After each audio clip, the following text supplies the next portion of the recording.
dhiphatii argannetti yoonca dursa waancaa FA Englandin odeeffannoo Simbranga Sambata Crystal Palace seenaa kilabichaa keessatti waggoota 119 booda waancaa jabaa maqaa qabu kan jedhamu yeroo jalqabaatiif staadiyeemii Wembleytti Manchester City mo'achuudhaan shaampiyoonii kan inni ta'e Crystal Palace goolii 1-0 dhaan Manchester City injifatee seenaa kilabichaa kana kan inni bareeffate keessumattuu Oliver Glasner leenjisaan kilabichaa taphichaan dura yaanni jedhan isaaniif milkaa'eera jechuun ni danda'ama. Tapha kanaan haalli isaan ittiin Manchester City injifatan tooftan tapha isaan qabatanii seenaan leenjisaan kun hammam garee kanaaf of kennanii hojii isaanii daran qoratanii akkaataa itti waancaa kana mirkeeffachuu danda'an irratti kan ittiin milkaa'anii jechuun ni danda'ama. Ibirichi Izeedha goolii injifannoo Crystal Palace kan daqiiqaa 16 irratti galche jechuudha.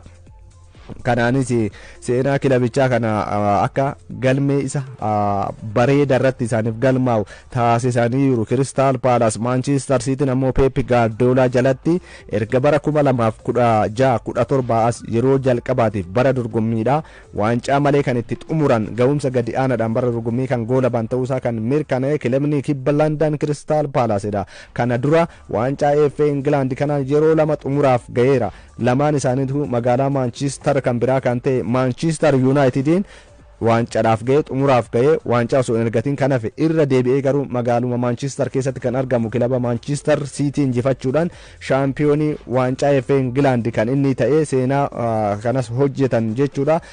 Kana keessatti egaa lammiin Austriyaadha leenjisaan Crystal Palace Oliver Glasner ga'een isaanii guddaadha. Keessumattuu Michael Olise dabalatee Henderson taphattoonni kunneen yeroo Crystal Palace gadi lakkisan irra deebi'anii Glasner leenjisaan kun hojiin isaan hojjetan garee kana bifa haaraadhaan ijaaruudha. Ibirichi Ize akkasumas Mateta Ismaila Sarr dabalatee taphattoota qaban kan haalli isaan ittiin qindeessanii waancaa FA kanaaf xumuraaf ittiin geessisan ga'ee leenjisaa kana guddaa ta'uusaa kan agarsiisudha.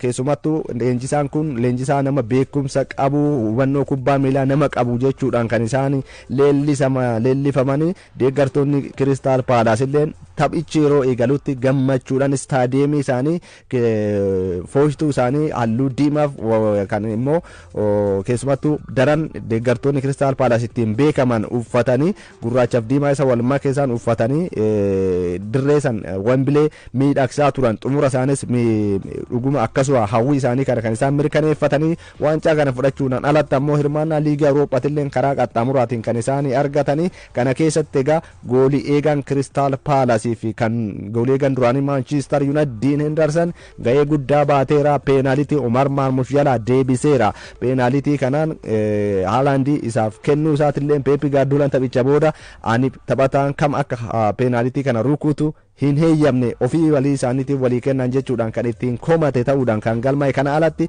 kaardii diimaadhaan dirree ba'uu qaba Henderson jechuudhaan Pep Guardiola dabalatee namoonni illee kan ittiin qeeqan. Kanas ta'e garuu ga'umsi Manchester City tapha sanaan mul'ise kubbaa to'atee taphachuudhaan alatti bu'a qabeessummaa irratti hangam akka dadhabaa ta'e tooftaan Guardiola yeroo tokko overthink yookaan immoo humnaa ol yaaduu Guardiola jechuudhaan kan inni ittiin qeeqamu taphattoota muuxannoo qaban kan akka Kovacic dabalatee teessoo jijjiirratira teechisuun isaanii dafanillee jijjiiraa raawwachuun isaanii jijjiiran isaan raawwatan mataa isaanii.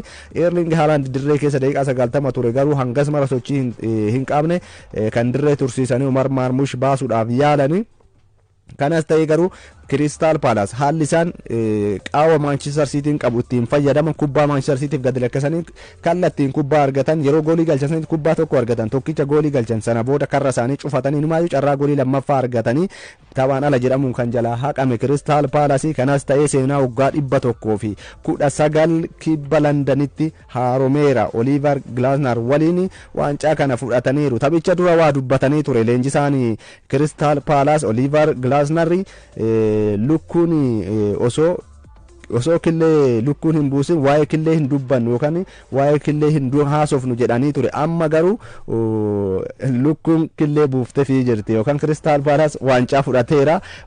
Sana booda maal dubbatu kan jedhu gammachuudha waan jedhan of wallaalanii daran akka isaan gammadan kan isaan dubbatanii kun deeggartoota Crystal Palaceif illee gammachuu addaati jechuun ni danda'ama. Dorgommii Awurooppaadhaa argamsiisanii fiiru Crystal Palace haamileen deeggartoota kilabichaa bara dhufu istaadiyeemii isaaniitti irratti kan isaan laalan deeggartoota warra biroo liigaa Awurooppaa kan dorgommii Awurooppaa irratti hirmaatan osoo hin taane Crystal Palace daandii qaxxaamuraatiin ga'umsa leenjisaaf taphattoota akka Ebrich Izetiin deeggaramuudhaan shaampiyoonii liigaa waancaa fedhaate liigaa Awurooppaa irratti bara dhufu ga'umsa akkamii mul'isa kan jedhu isaaniif kan dhiifnu ta'a. Garuu Crystal Palace dhuguma waggoottan darban milkii irraa fagaate amma milkiitti deebi'ee waancaa FA kana fudhatee Manchester Cityidhaaf ammoo barri xumurameera jechuudhaan kan akka Gaarii Liinkan dabalatee namoonni kubbaa miilaa keessatti dubbatan kan isaan qeeqan Pep Guardiolaan barri xumurameera kubbaa miilaa isaa itti beekameera tooftaa taphaasaa leenjistoonni itti baraniiru jechuudhaan qeeqaa yeroo inumaayyuu tapha 5-2 Premier League erga mo'atamanii booda tooftaa kanaan deebitee mo'achuu hin dandeechu yaada jedhu Glasner tapha sanarratti akka isatti himanidha. Isa kanas raawwataniiru tapha sanbataa kanaanii Manchester City waancaa malee yoo goolabu Palace waancaa fudhachuudhaan hirmaannaa liigaa Awurooppaa kan mirkaneeffate Pep Guardiolaan gareen isaa Champions League Awurooppaa irratti hirmaachuu isaa hin mirkaneeffanne taphoota lamaan hafaniini. Odeeffannoo Premier League England wal qabatu torbee 37ffaa liigichaan kaleessa Fly Emirates Arsenal hirmaannaa Champions League Awurooppaa kan itti mirkaneeffate ta'uu isaa tapha kaleessaa kanaanii taphoota 5 kaleessa taphatamaniin Arsenal dirree isaatti irratti goolii 1-0dhaan Newcastle United injifatee hirmaannaa Champions League Awurooppaa fi akkasuma sadarkaa lammaffaan xumuruusaa kan mirkaneeffate. Declan Rice goolii hawwattuu daqiiqaa 55ffaa irratti galcheen Arsenal kan inni mo'ate qabxii isaa 71 gaachuu sadarkaa lammaffaa isaatiin xumuruu mirkaneeffate. Kana booda tarii Manchester City taphoota lamaan hafan qabxii wal qixxaatanii gooliidhaanis kan irra caalu Arsenal lammaffaan xumuruusaa mirkaneeffachuusaa hirmaannaa Champions League Awurooppaattis gamanuma ifatti beekateera. Arsenal Newcastle ammoo qabxii kilaboota sadarkaa arfaffaa hanga torbaffaatti jiran eeguudhaaf dirqama itti ta'eera taphoota hafan injifachuun jechuudha. Ammaaf qabxii isaa 66 sadarkaa sadaffaarra jira. Manchester City tapha qixxeessitu yoo injifate sadarkaa isaa kun jalaa gadi bu'uu danda'a. Crystal Newcastle jechuudha. Mikel Arteetaan taphicha booda waancaa malee bara dorgommii xumuruutti gaddineera. Wanti waadaa isiniif galu garuu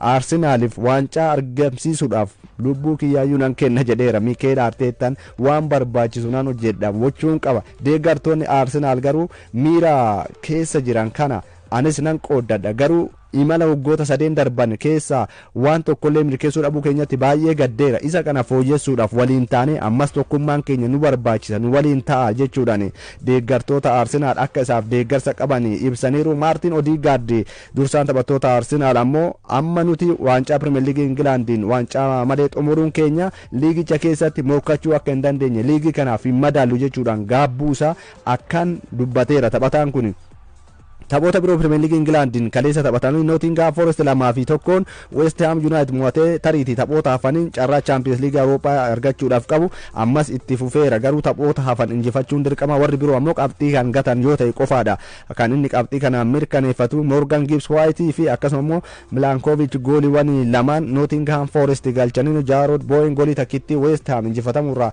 hin oolchin galcheera. Fulham 3-2 Brentford injifateera. Carraa dorgommii tariitii Conference League Awurooppaa argachuudhaaf qabu bal'ifateera. Kan booda garuu taphoota hafan injifatee qabxii warra biroo eeguuf dirqama. Innis Tom Carney akkasuma immoo Raul Jimenez fi Harry Wilson gooliiwwan 3 kan Fulham galchaniin Brian Mbeumo fi akkasuma Harry Wilson goolii lamaan Brentford galchaniin Bernard Leno goolii eegan Fulham penalty Brian Mbeumo jala qoluudhaan gahee guddaa baateera. Everton 2-0dhaan Southampton mo'achuudhaan istaadiyeemii isaa Goodison Parkitti nagaadhaan mateera. Tapha xumuraasaa Goodison Parkitti kan inni taphatee bara dhufu eegaluudhaan istaadiyeemii haaraa ijaarrateera. Waggaa 133 booda istaadiyeemii haaraatti kan inni galu jechuudha. Hal Dixon istaadiyeemii jedhamu ijaarrate Everton jechuudha. Kanaanis tapha kaleessaa garuu injifannoon goolabee istaadiyeemii isaa seena qabeessa kanatti nagaadhaan mateera. Leicester Cityn gadi bu'ulleen 2-0dhaan Ipswich Town injifateera. Jamie Vardy goolii galcheera. Goolii 200ffaasaa taphoota 500 kiraba kanaaf taphate nagaadhaan mateera. Tapha xumuraa isaati kan inni dirree isaaniirratti taphate kaleessa Jamie Vardy gooliidhaan dabalamee garuu liigicha keessa turuu hin dandeenye.